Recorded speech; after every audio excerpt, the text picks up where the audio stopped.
Bismillahirrahmanirrahim. Assalamualaikum warahmatullahi wabarakatuh.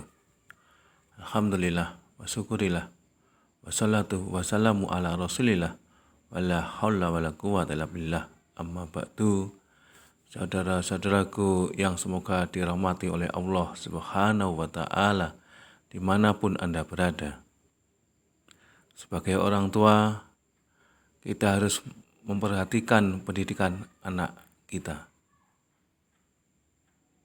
Kita perlu melakukan manajemen pendidikan anak kita. Kita harus melakukan perencanaan, melakukan pengorganisasian, melakukan activating, pengarahan atau penggerakan, sekaligus melakukan kontrol terhadap pendidikan anak kita. Dan kita konservasinya juga harus menyiapkan dana untuk pendidikan anak-anak kita.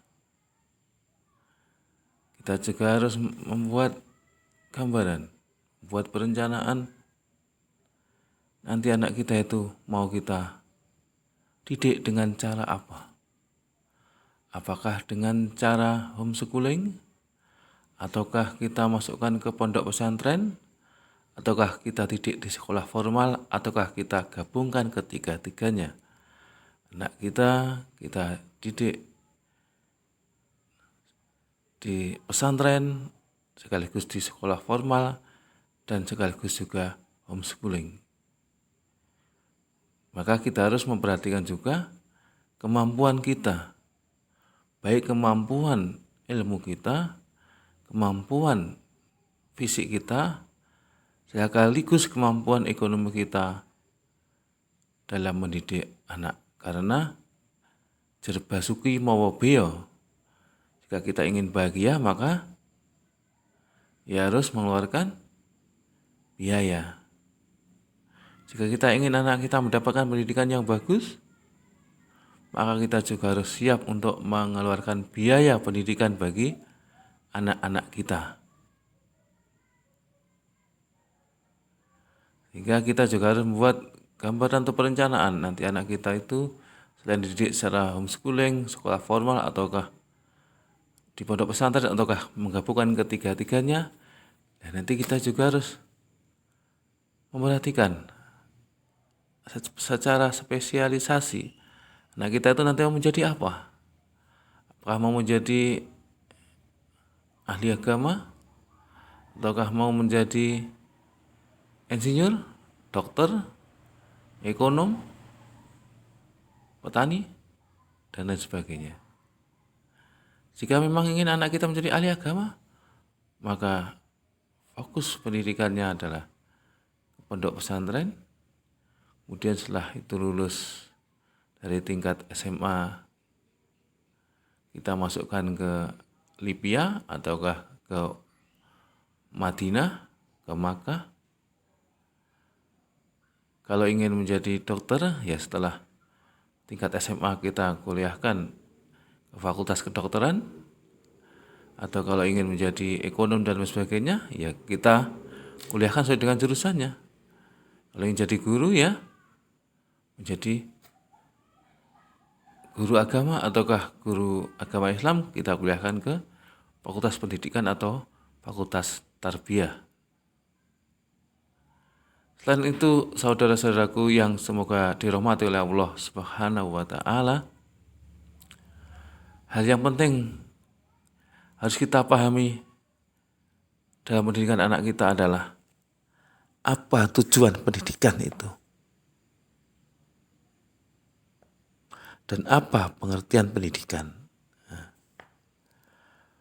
Pengertian pendidikan menurut Undang-Undang Nomor 20 Tahun 2003 tentang Sistem Pendidikan Nasional yaitu pendidikan adalah usaha sadar dan berencana untuk mewujudkan suasana belajar dan proses pembelajaran agar peserta didik secara aktif mengembangkan potensi dirinya untuk memiliki kekuatan spiritual keagamaan, pengendalian diri, kepribadian, kecerdasan, akhlak mulia, serta keterampilan yang diperlukan dirinya, masyarakat, bangsa, dan negara. Jadi pendidikan adalah usaha yang kita lakukan dengan sadar dan juga terencana untuk mewujudkan suasana belajar dan proses pembelajaran agar anak-anak kita bisa secara aktif mengembangkan seluruh potensi yang dimiliki oleh dirinya dalam segala bidang, yaitu di bidang spiritual keagamaan, pengendalian dan kepribadian dirinya, kecerdasan akalnya, akhlaknya yang mulia, juga mengembangkan keterampilan hidup atau life skill yang berguna bagi dirinya, masyarakat, juga bangsa dan negara. Jadi pendidikan bukan hanya mengembangkan satu sisi saja dan melupakan sisi yang lain. Pendidikan bukan hanya mengembangkan keterampilan hidup atau life skill, lalu melupakan spiritual keagamaan dan kecerdasan, dan juga melupakan akhlak yang mulia. Pendidikan bukan hanya mengembangkan spiritual keagamaan, kecerdasan dan akhlak yang mulia, lalu melupakan keterampilan hidup atau life skill. Akan tetapi pendidikan mengembangkan seluruh potensi yang dimiliki oleh anak-anak kita, agar anak-anak kita berguna bagi dirinya, orang tua, agama, dan negara. Kita tidak ingin anak-anak kita menjadi orang yang jujur tapi bodoh dan pemalas.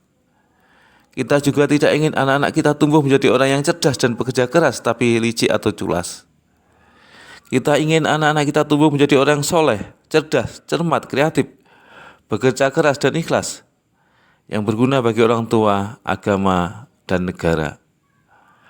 Dan yang paling penting adalah kita didik anak-anak kita dengan pendidikan spiritual keagamaan, pengembangan kecerdasan akal, pengembangan dan pengendalian kepribadiannya, pendidikan akhlak yang mulia, dan juga pendidikan keterampilan hidup atau life skill agar diri kita dan anak-anak kita terhindar dari neraka sebagai perwujudan dari perintah Allah Subhanahu wa Ta'ala dalam surat At-Tahrim ayat 6.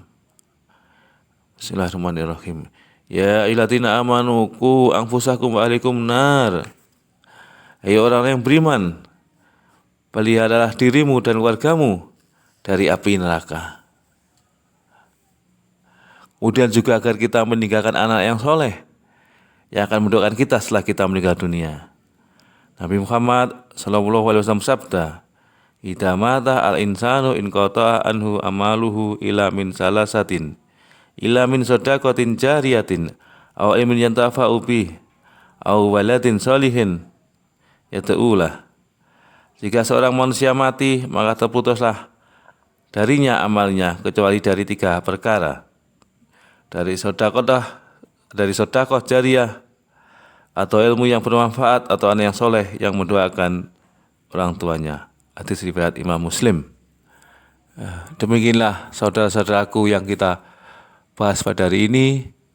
Semoga bermanfaat bagi kita semua di dunia dan akhirat. Terima kasih. Wassalamualaikum warahmatullahi wabarakatuh.